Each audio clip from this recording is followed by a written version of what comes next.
आज हम कक्षा 7वीं की पुस्तक रुचिरा के चतुर्थ पाठ को पढ़ेंगे।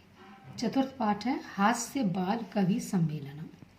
यानी बच्चे जो हैं वो कवि के रूप में हैं और कैसा कवि सम्मेलन है? हास्य कवि। हास्य माने हंसी मजाक का। तो इसमें जितने भी कवि आए हैं, एक तो वो बाल कवि हैं, बालक हैं, और जितनी भी कविताएं पढ़ रहे हैं वो सब हास्य से संबंधित है। उन्होंने सब पर व्यंग्य किया है। तो देखिए पाठ देखते हैं। विविध वेशभूषाधारिणः चत्वारः बालकवयः मंचस्य उपरि उपविष्टाः सन्ति। विविध वेशभूषाधारिणः, विविध माने अलग अलग तरीके की वस्त्र पहने हुए 4 बाल कवि मंच के ऊपर बैठे हैं। अधा श्रोतारः हास्य कविता श्रवणाय उत्सुका सन्ति कोलाहलम च कुर्वन्ति। अधा यानी नीचे, श्रोतारा सुनने वाले, हास्य कविता श्रवणाय हास्य कविता को सुनने वाले श्रोता उत्सुक हैं और कोलाहल कर रहे हैं, कोलाहल शोर कर रहे हैं। अब संचालक जो मंच का संचालन करने वाला वो मंच पर आते हैं और क्या कहते हैं संचालक? अलम कोलाहले, शोर बंद करो। अद्य परम हर्षस्य अवसरः, आज बहुत हर्ष का अवसर है, बहुत खुशी का अवसर है।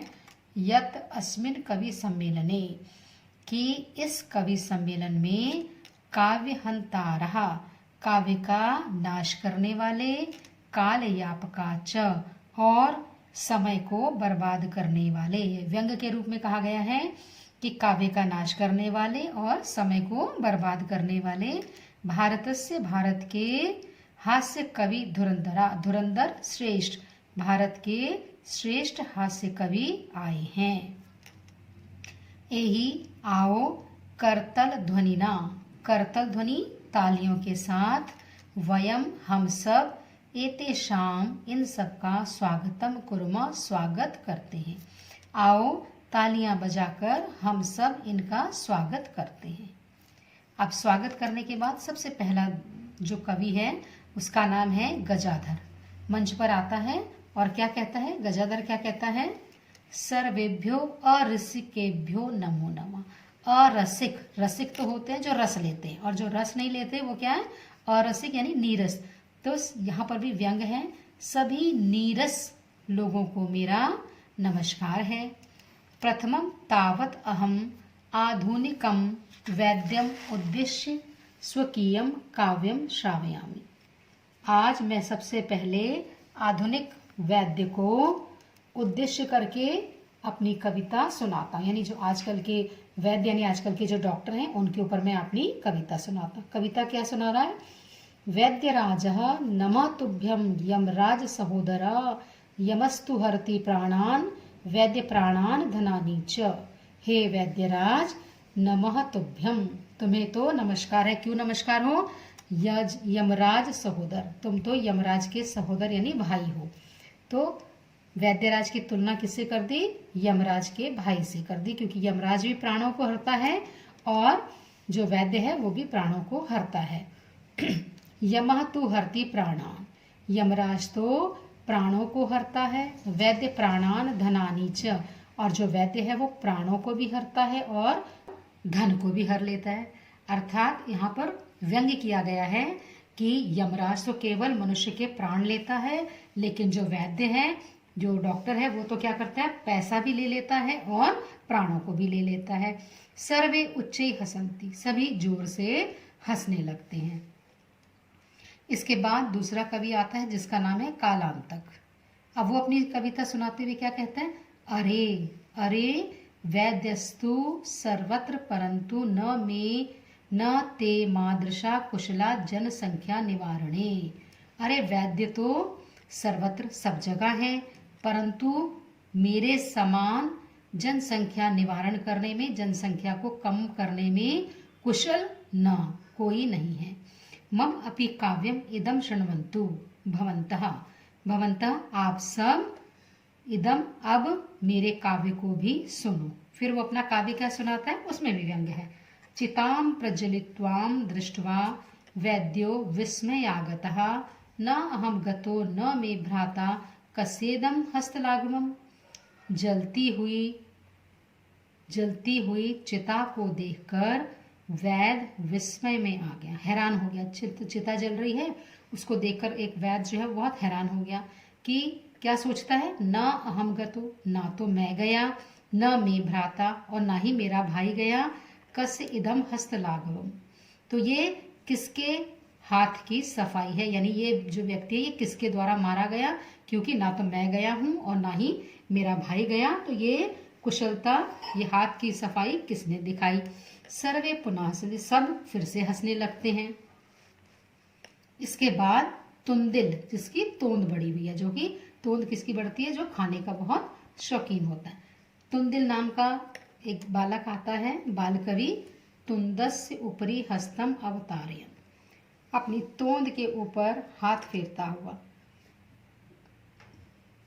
तुंदिलो अहम भो, अरे मैं तोंद वाला हूँ, मम अपि इदम काव्यम श्रूयताम, मेरे भी इस काव्य को सुनो, जीवने धार्यताम च, और अपने जीवन में धारण कर लो, यानी जो मैं कविता सुना रहा हूँ उसको ध्यान से सुनो और उसको अपने जीवन में लागू कर लेना। अब क्या सुनाता है कविता, परन्नम प्राप्य दुर्बुद्धे माँ शरीरे दयाम कुरु, परान्नम दुर्लभम लोके शरीराणी पुनः पुनः।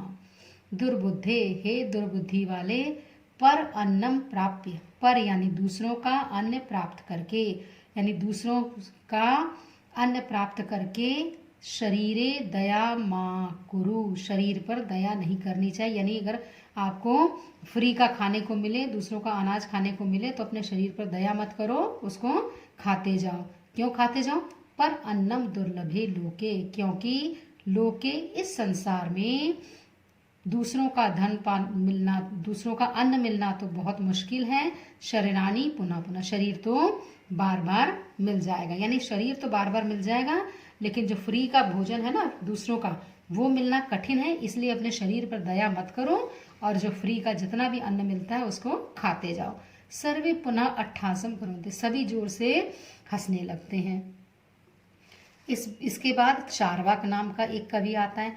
आम आम, हाँ हाँ, शरीरस्य पोषणम सर्वदा उचितमेव, शरीर का पोषण तो हर प्रकार से उचित है, यानी शरीर को पोषित करना तो हर प्रकार से ठीक है। यदि धनम न अस्ति, और यदि धन नहीं है, तदा ऋणम कृत्वा अपि पौष्टिकम पदार्थम एव भोक्तव्यम, तो ऋण करके भी, यानी उधार लेकर भी पौष्टिक पदार्थों का उपभोग करना चाहिए, यानी उधार लेकर भी पौष्टिक पदार्थों को खाना चाहिए।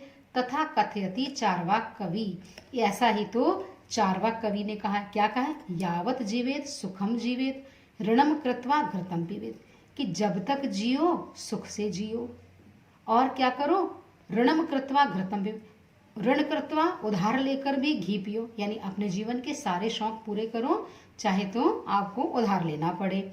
तो श्रोतारा, एक श्रोता पूछता है, तरही ऋणस्य प्रत्यर्णम कथम, तो फिर उस ऋण का चुकाना कैसे होगा, यानी जो हमने उधार लिया है उस उधार को हम चुकाएंगे कैसे।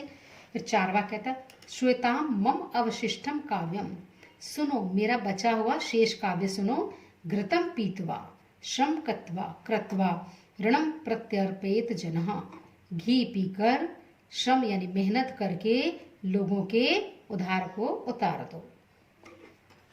काव्य पाठ श्रवणेन उत्प्रेरितः एकः बालको अपि आशु कविताम रचयति, काव्य पाठ को सुनकर, काव्य से प्रेरित होकर एक बालक ने भी छोटी सी कविता को रचा और हास्यपूर्वकम श्रावयति, और हास्यपूर्वक सुनाता है। बालक क्या कहता, श्वेताम श्वेताम भो, अरे सुनो सुनो, मम अपि काव्यम, मेरी कविता को भी सुनो।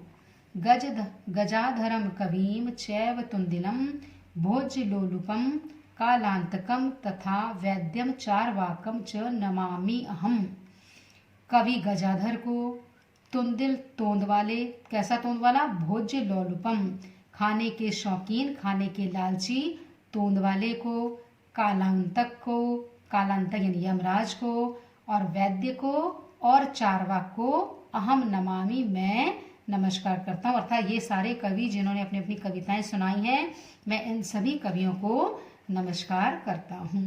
काव्यम श्रावयित्वा हा हा हा इति कृत्वा हसति, और अपनी कविता सुनाकर हा हा हा करके हंसता है।